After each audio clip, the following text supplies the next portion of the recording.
টানা ১৭ বছর পর আপন মাটি ছুঁলেন তারেক রহমান। তার প্রত্যাবর্তন ঘিরে উচ্ছ্বসিত গোটা দেশ।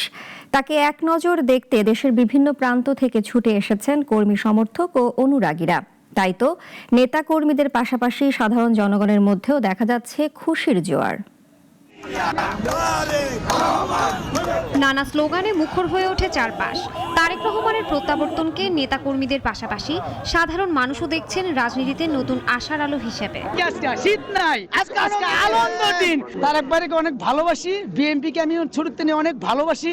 বিএনপির জনগণ রাজপথে আসছে, সারা বাংলাদেশে বিএনপি রাজপথেই থাকবো। দেশটা ভালোভাবে চলবে, আর দেশটা যখন ভালোভাবে চলবে আমরাও মা বোন নিয়ে বাচ্চা কাছে নিয়ে শান্তি মতন খাইতে পারবো, চলতে পারবো। দীর্ঘ 18 বছর পরে আমাদের লিডার দেশে আসছেন, আমরা অধীর প্রতীক্ষায় অপেক্ষা করছি আমাদের নেতার মুখখানা এক নজর দেখবার জন্য।